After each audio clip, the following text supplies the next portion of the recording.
नमस्कार दोस्तों, आपका अपना यूट्यूब चैनल सवली कुमार क्लासेस में स्वागत है। तो चलिए आज हम आप लोग को बीच लेकर आए हैं कक्षा 10 यानी कि क्लास 10 का जो है आज हिंदी वर्णिका भाग 2 जो पाठ तीसरा माँ कहानी लेकर आए हुए हैं। ऑब्जेक्टिव टाइप क्वेश्चन पूरा कराया जाएगा जो कि इस साल बिहार बोर्ड में पूछा जाएगा। वो सभी प्रश्न जो है इसमें लिया गया है और जितना भी प्रश्न लिया गया है वो सभी प्रश्न VVI प्रश्न होगा। तो वीडियो पर लास्ट तक जरूर देखिएगा और वीडियो आप लोग का अच्छा लगा तो लाइक जरूर करेगा, चैनल को सब्सक्राइब करेगा और पूरा ऑब्जेक्टिव टाइप रहेगा और बहुत ही आसान तरीका से लिखा गया है। तो पहला प्रश्न इस प्रकार से कुछ आ जाता है, तो आप लोग देख सकते हैं। पहला प्रश्न है, मंगू किस कहानी की पात्र है? आपको बतलाना है मंगू किस कहानी की पात्र है। ऑप्शन नंबर ए दही वाली मगम्मा, ऑप्शन नंबर बी नगर, ऑप्शन नंबर सी ढाते विश्वास और ऑप्शन नंबर डी माँ है। तो इसका आंसर क्या हो जाएगा वो आपको बतलाना होता है। चलिए इसका आंसर हम बतलाते हैं कि ऑप्शन नंबर डी है, माँ। किस कहानी से का पात्र है? तो माँ कहानी का पात्र है। चलिए अगला प्रश्न पर चलते हैं। अगला प्रश्न है, माँ कहानी का कहानीकार कौन है? माँ जो कहानी का है, इस कहानी का कहानीकार कौन है? कहानी कौन लिखा है? Option number A Sujata, option number B Ishwar Petlikar, option number C Savardaiya, option number D Lakshmi. तो इस कहानी का जो है माँ कहानी का जो कहानीकार है वो है ईश्वर पेटलीकर। ऑप्शन नंबर बी इसका उत्तर होगा। चलिए अगला प्रश्न पर चलते हैं। अगला प्रश्न है, माँ कहानी में किसकी ममता का वर्णन किया गया है? माँ कहानी में किसकी ममता का वर्णन किया गया है? पिता का, माँ का, पुत्र का या पुत्री का? आपको आंसर देना होता है। इस चार में से एक सही है, बाकी तीन गलत है। तो इसका आंसर क्या हो जाएगा? माँ का, यानी कि ये माँ कहानी में माँ की ममता के बारे में बतलाया गया है। ऑप्शन नंबर बी सही हो जाएगा। वीडियो आप लोग को अच्छा लग रहा है तो लाइक जरूर कर दीजिएगा, चैनल को सब्सक्राइब कर लीजिएगा, ये करना मत भूलिएगा ताकि आपको हर नई वीडियो आपको मिलता रहेगा। चलिए ये प्रश्न अगला प्रश्न पर हम लेकर आपको चलते हैं। माँ कहानी का प्रमुख पात्र कौन है? माँ कहानी का प्रमुख पात्र कौन है? लक्ष्मी है या सीता है या नगम्मा है या मंगू है? आपको आंसर बताना है जल्द से जल्द। तो इसका आंसर हो जाएगा ऑप्शन नंबर डी, यानी कि Mangu. Option number D Mangu. माँ कहानी का जो प्रमुख पात्र है वो मंगू है। मंगू एक पागल लड़की है। देखिए यहाँ पर आ भी गया प्रश्न कि मंगू कैसी लड़की थी? अच्छी, खराब, पागल, गूंगी। यानी कि मंगू जो पागल लड़की थी। ऑप्शन नंबर सी सही हो जाएगा।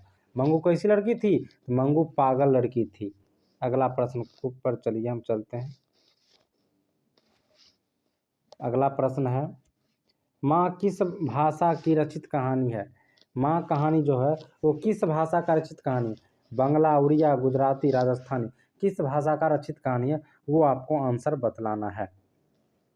तो ये गुजराती कहानी है, यानी कि ये गुजरात का कहानी है। कहाँ का कहानी है? गुजरात का कहानी है, इसलिए ऑप्शन नंबर सी सही हो जाएगा। चलिए अगला प्रश्न पर चलते हैं। ईश्वर पेटलीकर का रचना है लाल पान की बेगम, खून की सगाई, ढहते विश्वास, सिरचन। आंसर आपको बतलाना है क्या होगा। अगर आप लोग आंसर जानते तो अच्छी बात है, नहीं जानते तो चलिए हम बतलाते हैं। खून की सगाई। ऑप्शन नंबर 20 सही हो जाएगा। ईश्वर पेटलीकर का रचना है। चलिए अगला प्रश्न है, माँ कहानी किनके द्वारा लिखा गया है? माँ कहानी का लेखक कौन है वो आपको बतलाना है। अभी तुरंत देखे थे आप यहाँ पर कि ईश्वर पेटलीकर, माँ कहानी के लेखक ईश्वर पेटलीकर है। ऑप्शन नंबर डी आंसर हो जाएगा। अगला है कि माँ कहानी में कौन पागल रहता है? तो माँ कहानी में कौन पागल रहता है? मंगू की माँ या मंगू की पाई या मंगू की बहन? आपको बदलना यहाँ पर पाई नहीं भाई होगा यहाँ पर, ठीक है भाई। आंसर क्या होगा वो आपको बदलाना है कि माँ कहानी में कौन पागल थी? तो माँ कहानी में मंगू पागल थी। ऑप्शन नंबर बी सही हो जाएगा आंसर, मंगू पागल थी।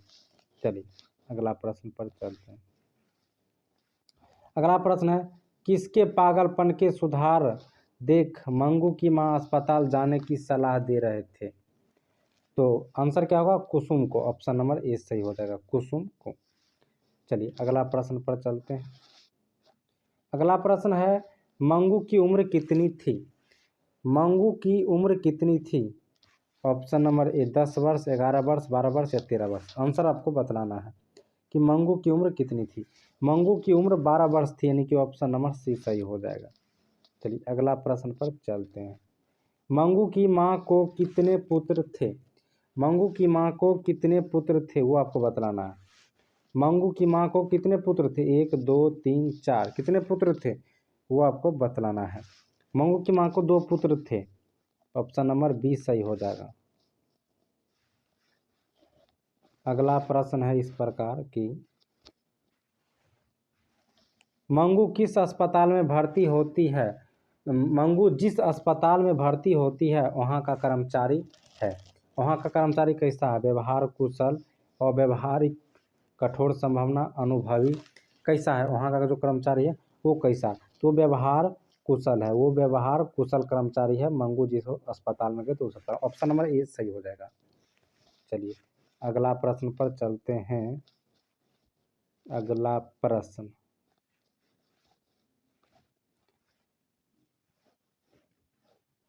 कहानी का प्रधान पात्र। कहानी का प्रधान पात्र कौन है? मंगू है या डॉक्टर है या माँ है या कुसुम? चलिए आपको आंसर बतलाना है। प्रधान पात्र कौन है? तो इस कहानी का जो है प्रधान पात्र वो कौन होगा? तो मंगू होगा। इस कहानी का प्रधान पात्र मंगू। ऑप्शन नंबर ए सही। चलिए अगला प्रश्न को देखते हैं। अगला प्रश्न है, इस तरह पागल पुत्री को एक माँ ही माँ ही पाल सकती है। किस कहानी की यह किसकी युक्ति है? यानी कि यह कौन बोला था कि इस तरह पागल पुत्री को एक माँ ही पाल सकती है? डॉक्टर बोला था या माँ जी के पुत्रों ने या समाज के लोगों ने या अस्पताल के कर्मचारियों ने? किसका युक्ति है यह बात कौन बोला था वो आपको बताना। तो समाज के लोगों ने बोला था। ऑप्शन नंबर सी सही हो जाएगा। ठीक है। चलिए अगला प्रश्न पर चलते हैं। अगला प्रश्न है, मंगू को पागलपन का रोग कब से था? मंगू को पागलपन का रोग कब से था वो बतलाना। 6 वर्षों की अवस्था से या जन्मजात या 10 वर्षों से या इनमें से कोई नहीं। चलिए आंसर आप लोगों को बतलाना है। तो आंसर हो जाएगा जन्मजात। मंगू जो जन्मजात पागल थी। अगला प्रश्न है और अंतिम प्रश्न है, माँजी में मंगू को अस्पताल में भर्ती कराने के बाद क्या परिवर्तन हुआ? तो इसका आंसर क्या हो जाएगा कि वह भी पागल हो गई। वह भी पागल हो गई, यानी कि माँ जी भी पागल हो गई। चलिए ऑप्शन नंबर सी इसका सही आंसर हो जाएगा। वीडियो आप लोग का अच्छा लगा हो तो लाइक जरूर करिएगा। चैनल पर नए चैनल को सब्सक्राइब कर लीजिएगा। फिर मिलते हैं हम अगले वीडियो में, तब तक के लिए धन्यवाद दोस्तों।